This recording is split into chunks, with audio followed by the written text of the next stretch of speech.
Hey, what's good, y'all? It's your boy Lamar Straight. I'm here today to talk to you guys about how to make $4,000 a month DoorDash. Huh?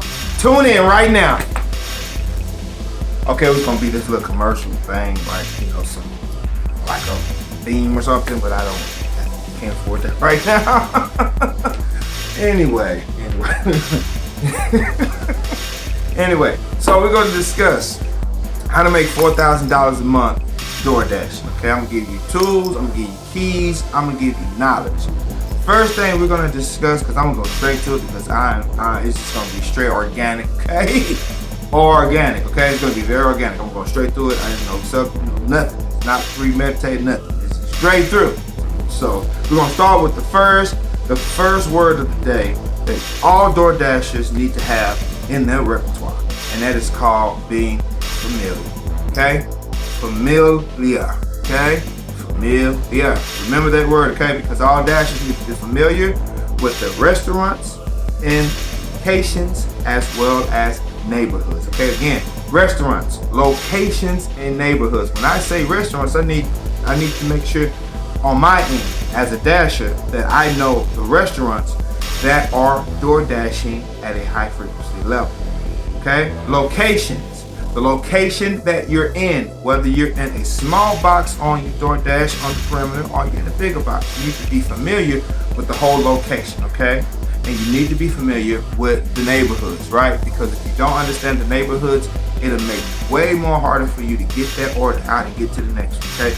So you want to be familiar with these, because the thing about DoorDashing is that one of the biggest mistakes I made as a DoorDasher, I'm just going to be clear, I do DoorDash, okay? I'm an actor, an artist, and designer. We're in Dallas, we got to make this money, you hear what I'm saying? I need my NFTs and all that, I got a wife for that. So anyway, you want to be able to be familiar, right? But my thing was I didn't have the knowledge. So I wake up, okay, and I DoorDash at 6 something in the morning, then I stop at like 12, then I DoorDash at like maybe 1 or 2, and then I'll say to myself, okay, let me take me a break for a minute, and I'll DoorDash, and then I'll go in for the afternoon or whatever that's the case. But the thing about being a poor Dasher is that I just woke up and started dashing.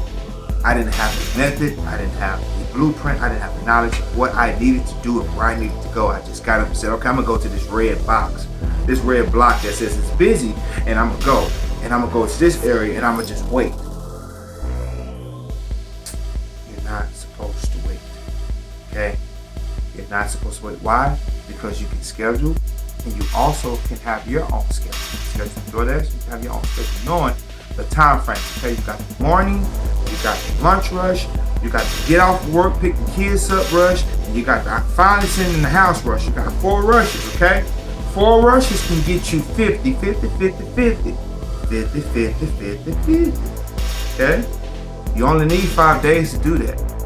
You don't have to work all day to do that. Okay? The value of working all day is taking away time to do anything else that might be able to better enhance your financial stability. Huh? So if you're out all day DoorDashing, that's because you're really just out just doing it the way that you think you should do it. But you should be familiar, again, with the location, with the restaurant, and the neighborhood, because those 3 things are key assets that's going to give you those orders that you really need. Because if you just say you got 5 orders right now, you ran through 5 orders. You don't get 5 orders like at one time, but you have 5 orders in a period of maybe an hour. And now 5 orders, no, you ain't gonna do 5 orders.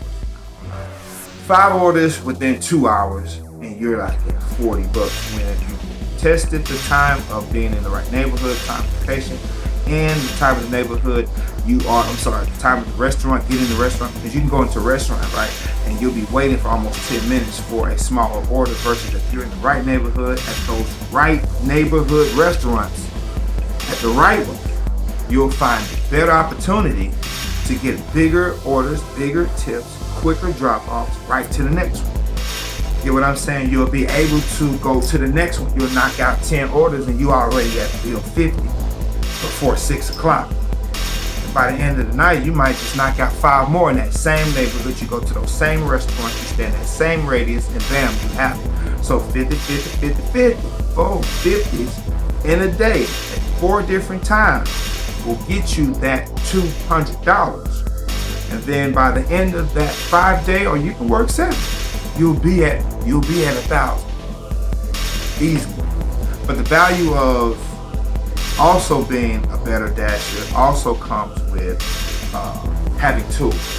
You're gonna need tools, apps. You're gonna need different apps, Para, P-A-R-A, and Gridwise.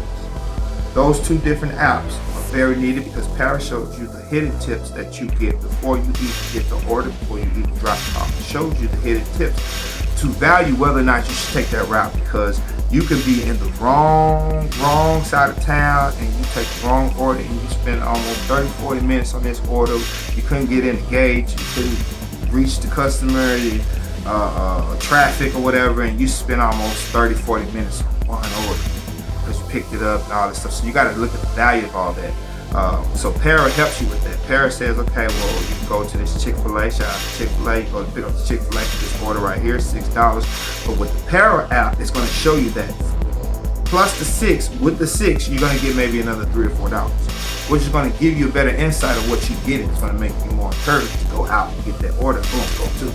All right. So again, you got Para, you got Gridwise. Gridwise is giving you mileage information. I haven't really used Gridwise as much, so I'm not going to sit here and lie to y'all and make up any different detail, but it is a grid for understanding the location.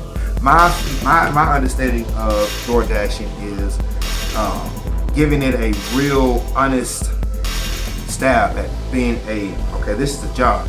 So you just don't get up and just go do it. You have to have a legitimate knowledge and a blueprint of how you're going to make this work. If you don't, you're going to spend more time just driving around, wasting gas, you know, and you're not, you can finish the day with 200, or you can finish the day with 120, and after that, you know, after gas expenses and all that, you're going the next day. And you got to keep going until you get that, I guess, enough, but you really want to be able to say 50, 5 days a week, get you 2 racks.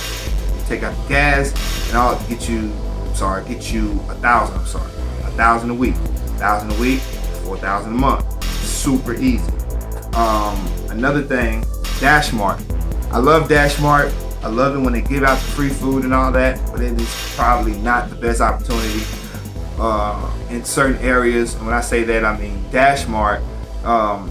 They only have in Dallas maybe 2, one in Carrollton and one downtown Dallas, and their radius is over 100. So somebody can order it from downtown Dallas all out to McKinney, or no, let's go to downtown Dallas way out to Midlothian, because they wanted a Dasher. Now the thing about DashMart is that they have a huge range. But the amount that they pay you is cool, but it's the amount that they pay you is not worth the mileage you just wasted. Like, you can get a $15 order and you spend almost 40 minutes with that order. Now that's $15 an hour, but you could knock out another dash if you get back to the radius, because it's going to make you go outside of the DoorDash radius where you picked up the order. You have to drive way back over to get back into that radius, or you can just cut it off and start. So let's see. I've already reached the tools. I've already reached being familiar. I've already reached certain places you don't want to go, because you really want to go to those neighborhoods that are houses. I like the houses, okay? Because you go to the houses, you go to those neighborhoods, you go to those restaurants in those neighborhoods.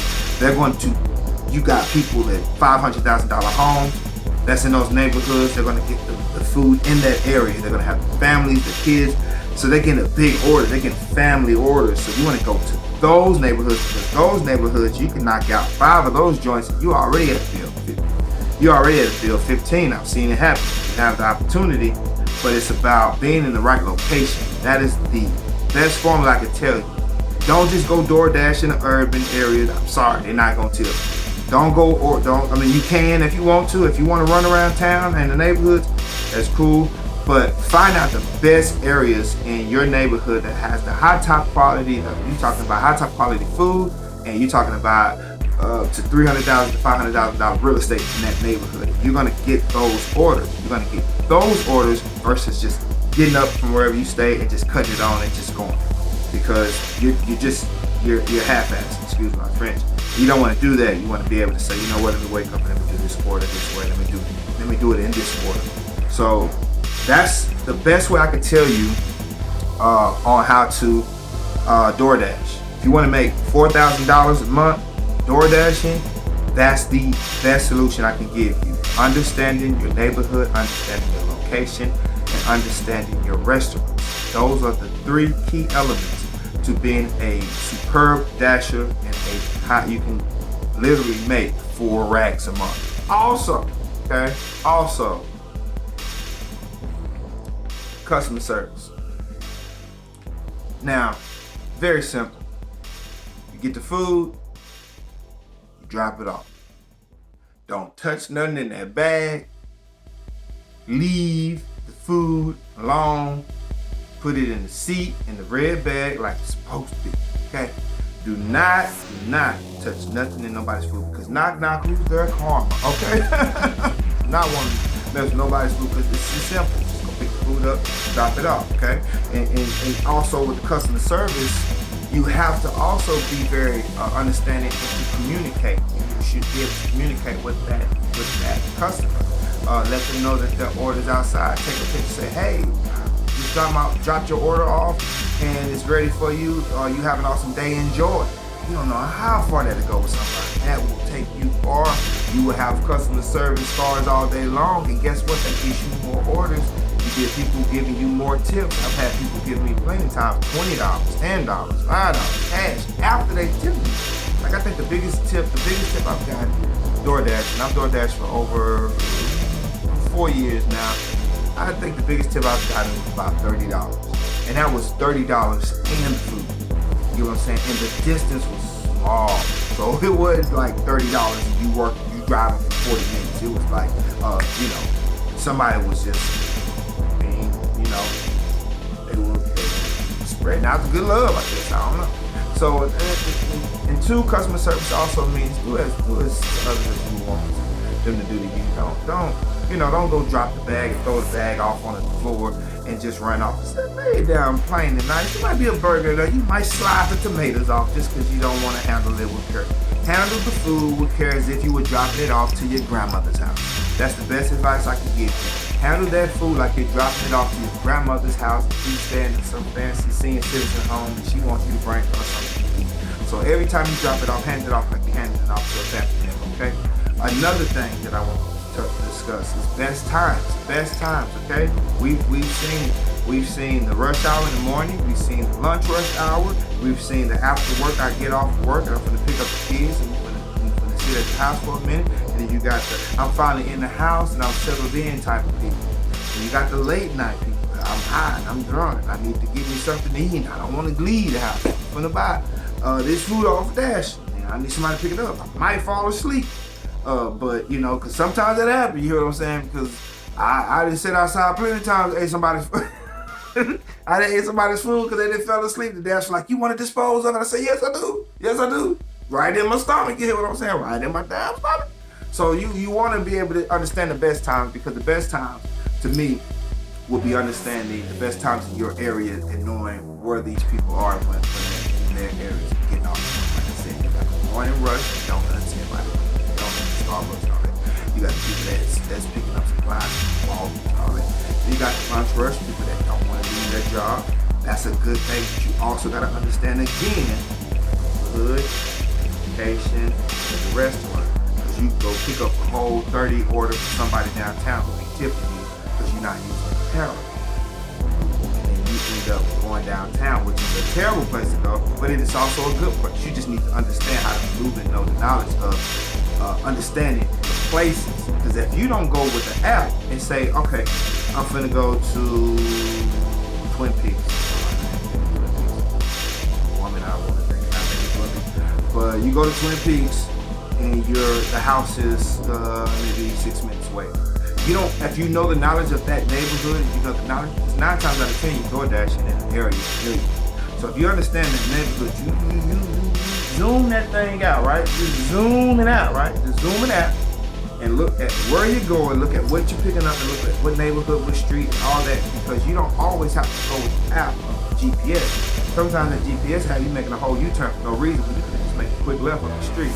If you are taking it serious, that's just being honest. So these Jews, honestly, to give you guys the real honesty on how to be successful in DoorDashing. You can easily make $4,000. You can make more than that. Now you're gonna make that 4, and you're gonna probably out of the 4,000, you still at like $3,200 if you cutting out gas and all that, gas and maintenance and food. And that's probably the biggest thing. You're gonna DoorDash all day. Put you some snacks in, my lady. Put snacks in my cart, nuts, bananas, drinks, water, stuff that'll keep you from 7-Eleven picking up chips, sodas that's gonna have you in the restroom, sitting in somebody's hotel, sleeping tired because you ate the wrong food and you can't carry your day out because your health is not really so super up. I'm on it. I'm ready to go and DoorDash. So it's just real honest, hands-on experience. What I've learned. Yes, we're all trying to be the best at what we want to be, but we also got to have those journeys. So I've took a journey as a dasher, and I've been a successful one, and I just want to share the knowledge. So just honestly, yeah, I'm tired of talking to you. I'm tired of watching. Look at me, I'm like.